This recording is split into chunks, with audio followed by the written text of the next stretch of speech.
Joining us now, Congressman Drew Ferguson in the House GOP Doctors Caucus. Okay, so Biden inherited 3 vaccines from Trump. All he had to do was vaccinate people, right? Instead, he did this top-down federal government, centralized government mandate that is unconstitutional, experts say. And now we have the Fifth Circuit Federal Appeals Court in New Orleans again suspending the Biden vaccine mandate for private businesses in a withering takedown. Government overreach grossly exceeds government authority, one-size-fits-all sledgehammer. I can't even count the number of constitutional clauses this violates. What do you say? Liz, the Biden administration and House Democrats have learned absolutely nothing.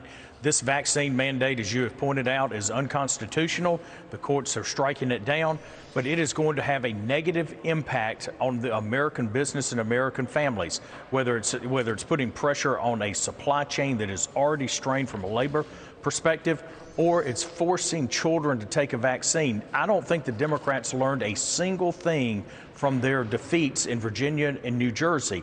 Americans want freedom. They want their economic prosperity back. And the Biden administration and House Democrats are determined to kill that dream for America. People understand the need to be careful and to get vaccinated. People know that. But you turn companies into Biden's vaccine police. That's what the mandate does. It turns workers into government snitches to turn in their bosses, hit them with fines that could wipe out small businesses and jobs. We got more than a dozen lawsuits filed against it. Let me just go through this. So this, by the way, is a stretch of OSHA's authority.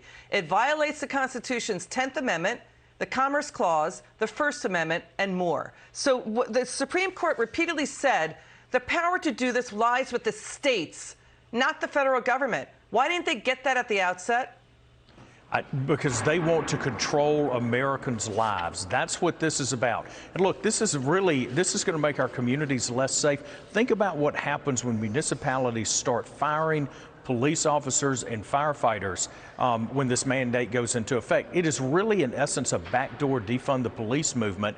Americans need their communities to be safe, and firing police officers who are willing to keep our communities safe and put their lives on the line, this is wrong. And look, again, it is going to have a negative impact on the economy because it is going to put additional pressure on the supply chain and an already tense workforce. We've got to do away with this. I got to deal with this. Biden's chief of staff, Ron Klain, the appeals court, the Fifth Circuit, cited his retweet where he said that it was about the White House doing an end run, a, quote, workaround of existing government rules to get a top-down mandate done. The Fifth Circuit cited that and said the White House was poring over U.S. codes in search of that end run. So that's what the Fifth Circuit is citing Biden's own chief of staff as, you know, trying to rework the rules and stretch the rules and stretch government authority to get this done. How is this not tossed out?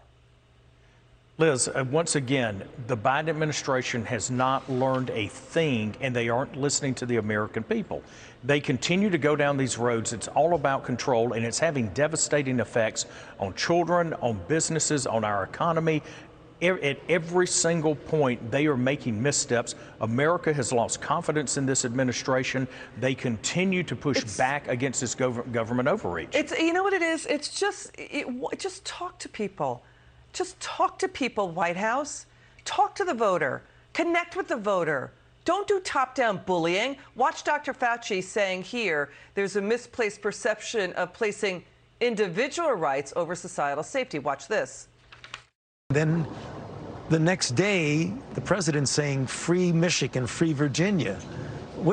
I didn't quite understand what the purpose of that was, except to put this misplaced perception about people's individual right to make a decision that supersedes the societal safety.